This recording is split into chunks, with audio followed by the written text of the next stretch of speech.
श्री शिवाय नमस्तुभ्यम। दोस्तों, आज कथा का पहला दिन था। कथा इंदौर में प्रारंभ हो चुकी है और कथा का विषय है 12 ज्योतिर्लिंग शिव महापुराण कथा। और इस कथा के दौरान हमारे गुरुजी ने बहुत अच्छी जानकारी दी है और उपाय भी बताए हैं। उपाय एक बताया है, जो भीषण परिस्थितियाँ आ जाती है, समस्या आ जाती है, तो हमें उससे कैसा लड़ना चाहिए और कैसे दूर करना चाहिए, उसके लिए एक उपाय बताया है। तो अब हमारा वीडियो अंत तक ज़रूर देखिएगा।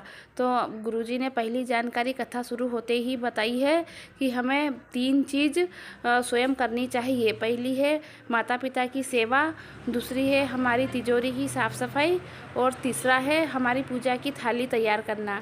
हमें कभी भी हमारी पूजा की थाली किसी और से नहीं तैयार करवानी चाहिए और हमारी तिजोरी भी दूसरों से साफ़ सफाई नहीं करवानी चाहिए। और तीसरा है हमारे माता पिता की सेवा हमें स्वयं करनी चाहिए, दूसरों से नहीं करवानी चाहिए।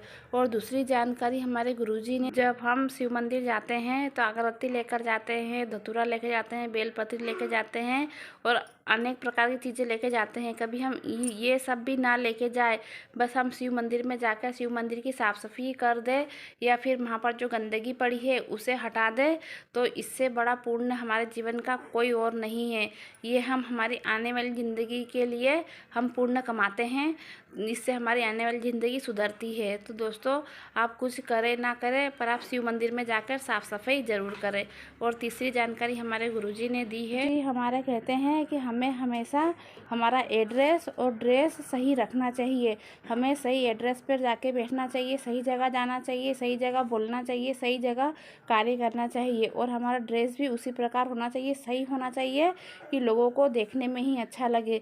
हम सही रहेंगे तो परमात्मा भी हमारी आगे रह के मदद करेगा। इसलिए ये 2 चीज़ इंसान ने हमेशा सही रखना चाहिए। तो गुरुजी ने एक पत्र शामिल करा था। शशि पाटीदार, जबरन कॉलोनी, इंदौर से ही आई हुई थी। वो कहती है, मेरी बेटी को जन्म से ही आंखों में प्रॉब्लम थी और बड़े होकर प्रॉब्लम बहुत ज़्यादा हो गई। तो फिर हम डॉक्टर पास गए और डॉक्टर ने आँखों में इंजेक्शन लगाने के लिए कह दिया, 2 इंजेक्शन लगाने के लिए कह दिया।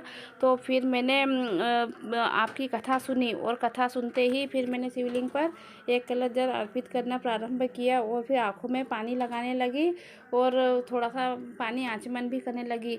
और फिर जब इंजेक्शन लगाने की तारीख आई और गए हम जब, तो वहाँ पर जब इंजेक्शन लगाने के लिए अंदर लेके गए तो फिर डॉक्टर भी चौंक गए कि ये चमत्कार कैसे हो गया। और मेरी लड़की की आँखें ठीक हो चुकी थी। और दूसरा पत्र शामिल हुआ था इंदौर से ही, तारा गोयल का पत्र शामिल हुआ था। वो कहती है, मेरे बेटे ने सरकारी नौकरी की परीक्षा पास की थी, 2 साल से ट्राई कर रहे थे पर उसमें सफलता नहीं मिली। फिर सफलता मिली, वो पास भी हो गए, पर उसका आदेश नहीं आ रहा था। फिर मैंने टीवी के माध्यम से ही मैंने शिव महापुराण कथा प्रारंभ करी सुनना। पशुपतिनाथ का व्रत भी किया और देखिए शिव जी का चमत्कार कि मेरे बेटे का आदेश आ गया नौकरी के लिए और वह नौकरी करने लगा।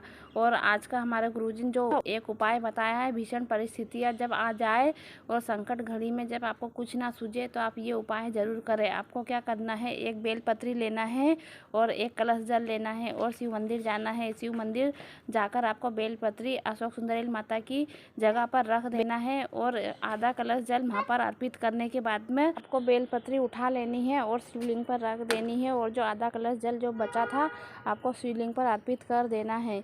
और इसके बाद में जो भी आपकी परेशानी है, जो भी आपका संकट है, भोलेनाथ को बोल देना है। और बोलते समय आपको श्री शिवाय नमस्तुभ्यम का मंत्र का जाप करना है या फिर आपको ओम नमः शिवाय बोल देना है।